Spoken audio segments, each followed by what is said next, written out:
രാത്രിയിൽ എല്ലാവരും ഉറങ്ങുമ്പോൾ ഒരു മുന്നറിയിപ്പുമില്ലാതെ ഒരു ഉരുൾപൊട്ടലുണ്ടാകുകയാണ്. അതിന് പിന്നാലെ മറ്റൊരു ഉരുൾപൊട്ടൽ. അങ്ങനെ വയനാട്ടിൽ ഏതാണ്ട് 430ഓളം ജീവൻ എടുത്തുകൊണ്ട് ഏതാണ്ട് 120ഓളം ആൾക്കാരെ ഇനിയും കണ്ടെത്താത്ത ഏതാണ്ട് 350ഓളം പേരെ സാരമായിട്ട് പരിക്കേൽപ്പിച്ചുകൊണ്ടാണ് ഈ ദുരന്തം ഏതാനും ആഴ്ചകൾക്ക് മുമ്പുണ്ടായത്. മുന്നറിയിപ്പുണ്ടായിട്ടില്ല എന്നുള്ളതാണ് ഇവിടെ നമ്മളിന്ന് ചർച്ച ചെയ്യാൻ ശ്രമിക്കുന്നത്. മുന്നറിയിപ്പുണ്ടായിട്ടില്ല എന്നുള്ളതല്ല, ശരിയായിട്ടുള്ള രീതിയിലുള്ള മുന്നറിയിപ്പ് വന്നിട്ടില്ല എന്നുള്ളതാണ് പ്രശ്നം. ലോകത്ത് പലയിടത്തും പ്രകൃതി ദുരന്തങ്ങൾ ഈ രീതിയിൽ ഉണ്ടാകാറുണ്ട്. അത് ഭൂചലനങ്ങൾ, ഉരുൾപൊട്ടൽ, വെള്ളപ്പൊക്കം, അഗ്നിപർവ്വത സ്ഫോടനം തുടങ്ങി പല തരത്തിൽ ഉള്ള പ്രകൃതി ദുരന്തങ്ങളുണ്ട്. ഈ പ്രകൃതി ദുരന്തങ്ങൾക്കെല്ലാം ഒരു സ്വഭാവമുണ്ട്. ഇതിൻ്റെ ഒരു പ്രഡിക്ഷൻ അല്ലെങ്കിൽ ഇതിനെ നമ്മൾ മുൻകൂട്ടി നിർണയിക്കുക എന്നുള്ളത് കുറച്ച് പ്രയാസകരമായിട്ടുള്ള ഒരു കാര്യമാണ്.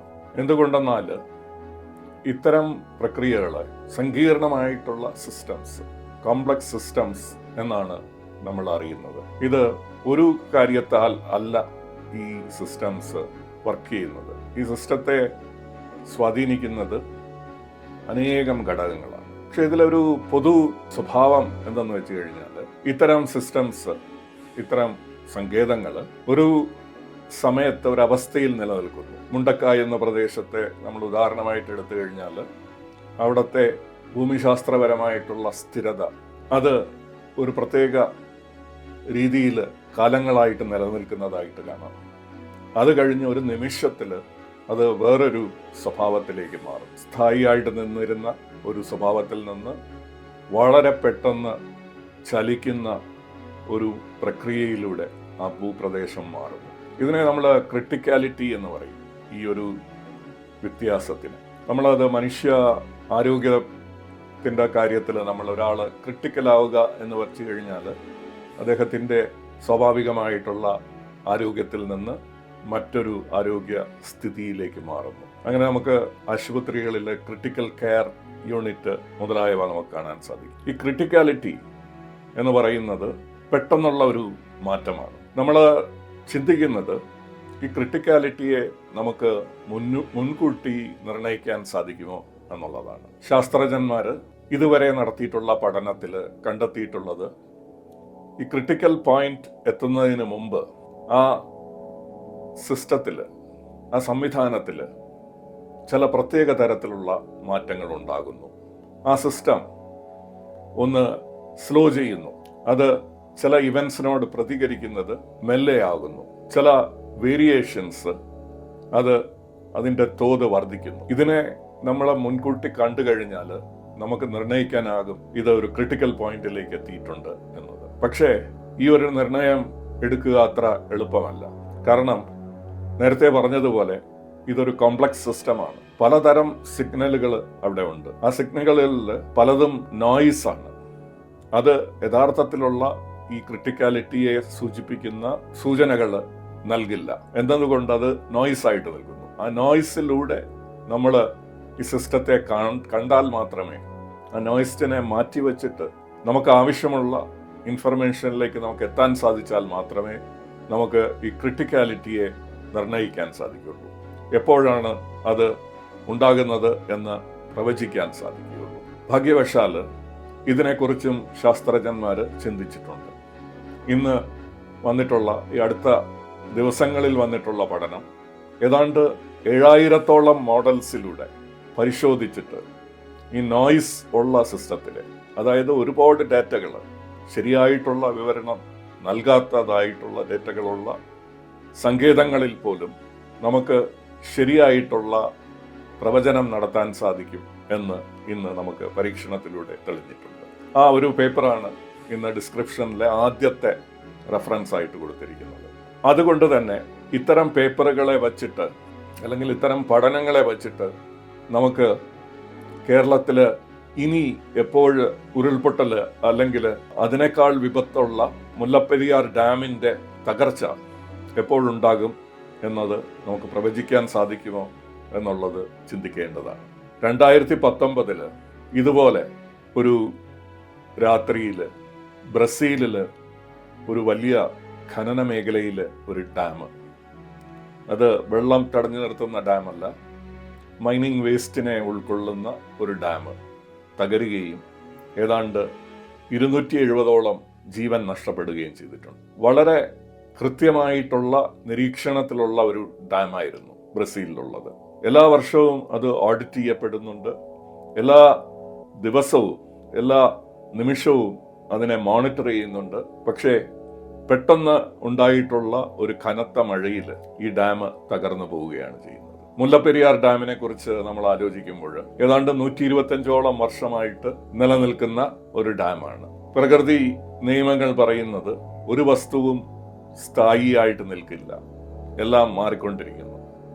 സെക്കൻഡ് ലോ ഓഫ് തെർമോഡൈനാമിക്സ് പറയുന്നത് നമ്മൾ കൂമ്പാരമായിട്ട് കൂട്ടിവെച്ചിരിക്കുന്ന മണല് മെല്ലെ മെല്ലെ അത് സമനിലമായിട്ട് മാറും എന്നതുപോലെ മുല്ലപ്പെരിയാർ ഡാമും എക്കാലവും നിലനിൽക്കാൻ പോകുന്നില്ല. ഒന്നുകിൽ നമ്മൾ അതിനെ ഡീകമ്മീഷൻ ചെയ്യണം, അല്ലെങ്കിൽ അത് സ്വാഭാവികമായിട്ട് തകരും. ഒരു പക്ഷേ മുല്ലപ്പെരിയാർ ഡാമിന്റെ ഹെഡ് വാട്ടർ റീജിയൻസിൽ, അതിന്റെ ഉൾപ്രദേശങ്ങളിൽ എവിടെയെങ്കിലും വയനാട്ടിൽ ഉണ്ടായതുപോലുള്ള ഉരുൾപൊട്ടൽ ഉണ്ടാകുകയാണ് എന്ന് കരുതുക, അല്ലെങ്കിൽ ഒരു ഭൂചലനം ഉണ്ടാകുകയാണെന്ന് കരുതുക. ഈ ഡാമിന്റെ തകർച്ച അത് ആസന്നമാകും. ഡാമുകളെ കുറിച്ച് പഠിക്കുന്നതിൽ നമുക്ക് ഉരുൾപൊട്ടലിനെ നമുക്ക് എങ്ങനെ പ്രവചിക്കാം എന്നുള്ളത് പോലെ അത്ര എളുപ്പത്തിൽ ഡാമിന്റെ തകർച്ചയെ നമുക്ക് പ്രവചിക്കാൻ സാധ്യമല്ല. കാരണം ഓരോ ഡാമിനും അതിൻ്റെതായിട്ടുള്ള പ്രത്യേകതകളുണ്ട്. അത് നിർമ്മിച്ചിട്ടുള്ള സ്ട്രക്ചർ വ്യത്യാസമാണ്. എന്തൊക്കെ ഭൂപ്രകൃതിയിലാണത് നിലനിൽക്കുന്നത് എന്നുള്ളത് വ്യത്യാസമാണ്. അതിൻ്റെ മേൽ ഉണ്ടാകുന്ന സമ്മർദ്ദങ്ങൾ വ്യത്യാസമാണ്. ഇതിനു മുമ്പ് ഉണ്ടായിട്ടുള്ള ഡാം തകർച്ചകളെ കുറിച്ച് ഉള്ള അറിവ് നമുക്ക് അപൂർണവുമാണ്. എന്നതുകൊണ്ട് തന്നെ ഡാം തകർച്ച വാർണിംഗ് സിസ്റ്റം നമ്മൾ ഉണ്ടാക്കാൻ ശ്രമിച്ചിട്ടുണ്ടെങ്കിലും മറ്റ് വാർണിംഗ് സിസ്റ്റങ്ങളെ പോലെ അത്ര ഫലപ്രദമല്ല.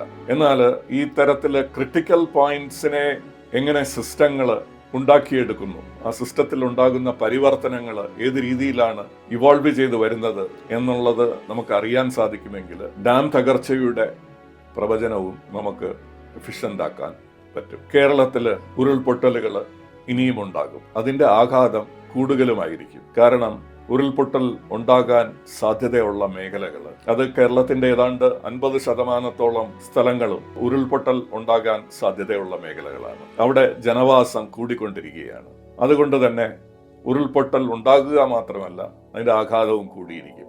ആളുകളുടെ പ്രവൃത്തി കൊണ്ട് നമ്മൾ സ്ലോപ്പിനെ ഡീസ്റ്റെബിലൈസ് ചെയ്യുന്നു, റോഡുകൾ നിർമ്മിക്കുന്നു, നമ്മൾ വളരെ വലിയ കെട്ടിടങ്ങൾ നിർമ്മിക്കുന്നു.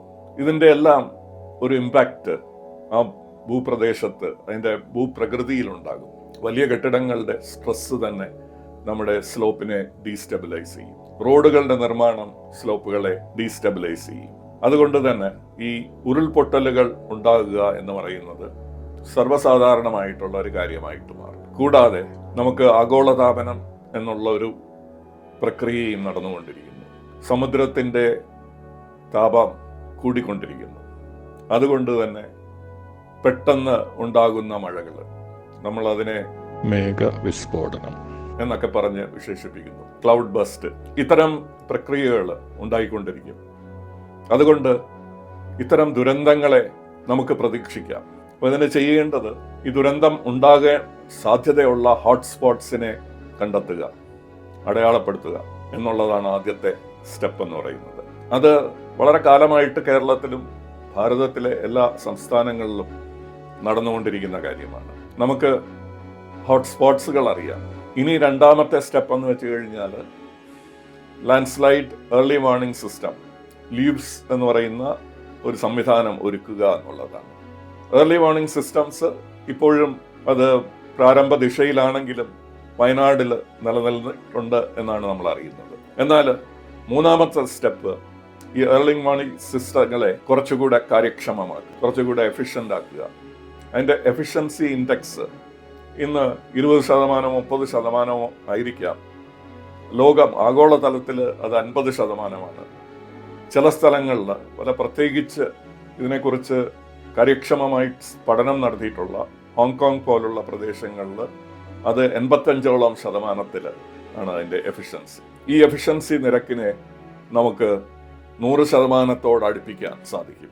ഈ പുതിയ പഠനങ്ങളെ ഉൾക്കൊണ്ടുകൊണ്ട് അതിനെ ഇതിൽ പ്രാവർത്തികമാക്കാൻ നമുക്ക് കഴിയുമെങ്കിൽ.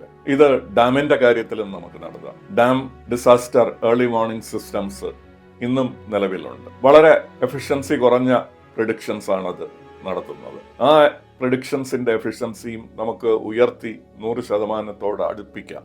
100% ആയില്ലെങ്കിലും അതിനോട് അടുപ്പിച്ച ഒരു ദിശയിലേക്ക് നമുക്ക് കൊണ്ടുവരാൻ സാധിക്കും. 2004 ഇന്ത്യൻ ഓഷ്യൻ സുനാമി എന്ന് പറഞ്ഞ മഹാദുരന്തം ഉണ്ടായത്. ഏതാണ്ട് 2,30,000 ആൾക്കാർ പല രാജ്യങ്ങളിലായിട്ട് മരണപ്പെടുകയാണ് ഈ ഒരു വലിയ ദുരന്തത്തിൽ പറ്റിയത്. ഈ ദുരന്തം ഏറ്റവും ആഘാതമുണ്ടാക്കിയ സ്ഥലം ആൻഡമാൻ നിക്കോബാർ ദ്വീപുകളിലാണ്. ഈ ദ്വീപുകളിലായിരുന്നു നമ്മൾ പ്രതീക്ഷിച്ചത് ഏറ്റവും വലിയ മരണസംഖ്യ, അതായത് അവിടുത്തെ ജനസംഖ്യയുടെ ഒരു റേഷ്യോ എന്ന നിലയിൽ ഉണ്ടാകും എന്ന് കരുതിയത്.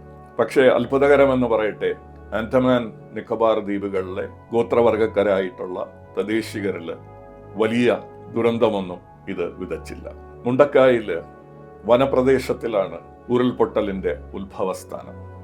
വലിയ ഒരു വനപ്രദേശം ഇതോടൊപ്പം നശിക്കുകയാണ് ചെയ്യുന്നത്. അവിടെ വന്യമൃഗങ്ങളിൽ വലിയ രീതിയിൽ മരണസംഖ്യയില്ല. ഏതാനും ആനകള്, 7-8 ആനകള്, 1-2 കടുവകള് മരിച്ചതായിട്ട് റിപ്പോർട്ടുണ്ട് എന്നുള്ളതിനതീതമായി വലിയ ഒരു മരണസംഖ്യ, വന്യമൃഗങ്ങളുടെ ഒരു മരണസംഖ്യ നമുക്ക് കാണാൻ സാധിച്ചിട്ടില്ല. അപ്പൊ ഇതിലാണ് നമ്മൾ ശ്രദ്ധിക്കേണ്ടത്. എന്തുകൊണ്ട് ആൻഡമാൻ നിക്കോബാറിലെ തദ്ദേശീയരായിട്ടുള്ള ഇൻഡിജീനിയസ് വിഭാഗങ്ങൾ, എന്തുകൊണ്ട് വന്യമൃഗങ്ങൾക്ക് ഇത്തരം ദുരന്തങ്ങളെ മുൻകൂട്ടി അറിയാനും സുരക്ഷിതമായിട്ട് സ്ഥാനങ്ങളിലേക്ക് പോകാനും അവർക്ക് കഴിയുന്നു? കോംപ്ലക്സ് സിസ്റ്റമാണെന്ന് ഞാൻ പറഞ്ഞു. ഇത്തരം ദുരന്തങ്ങളെ അതിന് ക്രിട്ടിക്കൽ പോയിന്റിൽ എത്തുന്നത് വളരെ ചെറിയ സംഭവങ്ങളായിരിക്കും. വലിയ കടുത്ത മഴയുണ്ടെങ്കിലും ആ മഴയിലും ഏതെങ്കിലും ചെറിയ ഒരു വൈബ്രേഷൻ ആയിരിക്കാം ഈ ഒരു ക്രിട്ടിക്കൽ പോയിന്റിൽ എത്തിക്കുന്നത്. അത് മനസ്സിലാക്കാൻ ചെറിയ ചലനങ്ങളെ നിരീക്ഷിച്ചാൽ മതി. ചെറിയ കാര്യങ്ങൾ, ഒരു മോട്ടോർ സൈക്കിൾ സ്റ്റാർട്ട് ചെയ്യുന്നതിൻ്റെ ശബ്ദം ചിലപ്പോൾ ഒരു ഉരുൾപൊട്ടലിന് തുടക്കം, ട്രിഗറിംഗ് പോയിന്റ് ആയിട്ട് മാറാം. അത് ഇതിനെ പ്രവചിക്കുന്നതിൽ വലിയൊരു പ്രശ്നമാണ്. എന്നാൽ ആ പ്രശ്നത്തെ നമുക്കൊരു ഓപ്പർച്യൂണിറ്റി ആയിട്ട് മാറ്റാം. ചെറിയ കാര്യങ്ങൾ നിരീക്ഷിച്ചു കഴിഞ്ഞാൽ വലിയ മാറ്റങ്ങൾ എന്താണ് ഉണ്ടാകുന്നത് എന്ന് നമുക്ക് മനസ്സിലാക്കാൻ സാധിക്കും. വന്യമൃഗങ്ങൾക്ക് ചെറിയ മാറ്റങ്ങളെ നിരീക്ഷിക്കാനുള്ള കഴിവ്, അതായത് നോയ്സിലൂടെ സിഗ്നൽസ്, ചെറിയ മാറ്റങ്ങൾ നൽകുന്ന സിഗ്നൽസ് അതൊരു ക്രിട്ടിക്കൽ പോയിന്റിലേക്ക് എത്തുന്നു എന്നുള്ളത് മനസ്സിലാക്കാൻ വന്യമൃഗങ്ങൾക്ക് സാധിക്കും. അതുപോലെ പ്രകൃതിയുമായിട്ട് ഇണങ്ങി ജീവിക്കുന്ന മനുഷ്യർക്കും അത് സാധിക്കും. ആൻഡമാൻ നിക്കോബാറിലെ മനുഷ്യർക്ക് കടലിലെ ചെറിയ ചലന വ്യത്യാസങ്ങൾ അത് വലിയൊരു ദുരന്തത്തിലേക്ക് വരും എന്നുള്ളത് മുൻകൂട്ടി അറിയാമായിരുന്നു. ഈ പാഠങ്ങളെയാണ് നമ്മൾ ലാൻഡ്സ്ലൈഡ് ഏർലി വാർണിംഗ് സിസ്റ്റത്തിൽ അല്ലെങ്കിൽ ഡാം ഡിസാസ്റ്റർ ഏർലി വാർണിംഗ് സിസ്റ്റത്തിലേക്ക് ഉൾക്കൊള്ളിക്കേണ്ടത്. അങ്ങനെ ഉൾക്കൊള്ളിച്ചു കഴിഞ്ഞാൽ നമുക്ക് ദുരന്തങ്ങൾ തടയാം എന്നുള്ള കാര്യത്തിലല്ല, ദുരന്തങ്ങൾ ഉണ്ടായാൽ അതിൻ്റെ ആഘാതം കുറയ്ക്കാം എന്ന കാര്യത്തിൽ നമുക്ക് വലിയ രീതിയിൽ മുന്നോട്ട് പോകാൻ സാധിക്കും.